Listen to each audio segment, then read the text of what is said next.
is this self-love anyway?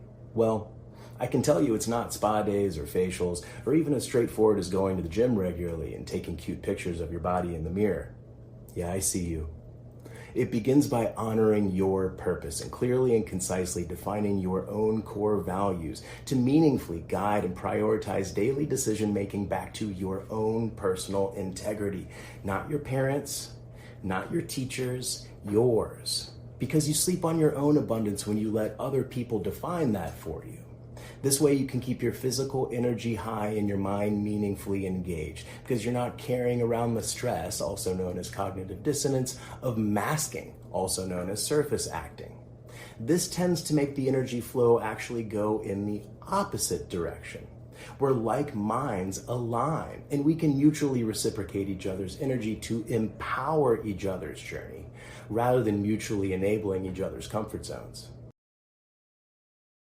Self-love is about way more than taking a long hot bath, a long shower, good skincare routine, a hot meal, and dressing up, all the little cute aesthetic stuff.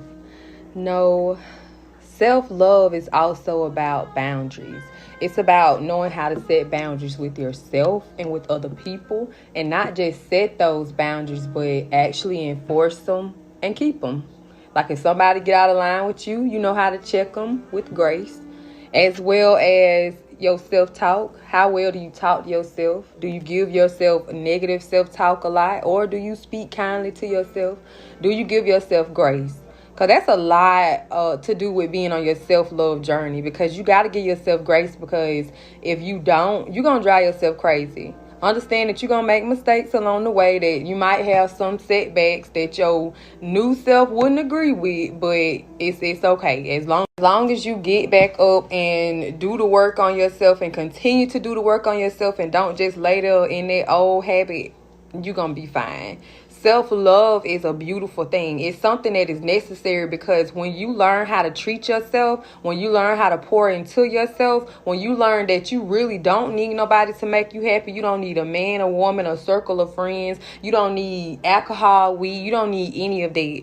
You can spend time with God, you can spend time with yourself, you can get to really figure out what in the world do I like. Who in the world am I? Outside of being around all these different distractions, outside of the different labels that myself and other people have placed upon me, who the heck am I? See, you find all that out in your self-love journey, but you got to be okay with being by yourself a lot of the times. You really do, because you're going to be bored, but, figure it out.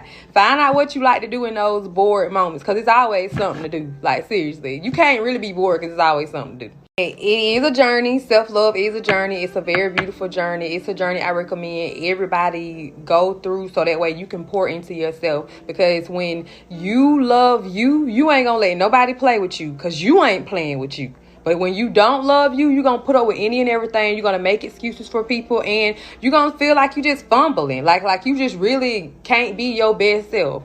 But when you pull back and when you take a step back to say, you know what, this is me. I'm about to be selfish. I'm about to just pour all up into myself.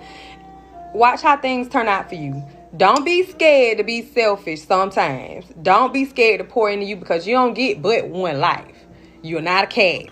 I don't even think cats really get 9 lives, but for real, you ain't a cat. You ain't but one person. So love on you. The same way that you was loving on somebody else, pour all that into you. The same way you was trying to buy somebody else love, buy your own love. Make yourself happy. Laugh at your own dang jokes. I'm just saying. Because that's that it, wasn't and it's love, it was all. infatuation. What they decided was that the nature they wanted to see that flower in was more important than the actual nature of that flower. Mm-hmm. And oftentimes we do that to ourselves. We decide that who we want to be is more important than who we actually are, and we end up working against ourselves. So to sum all of that up, accept who you are in this moment.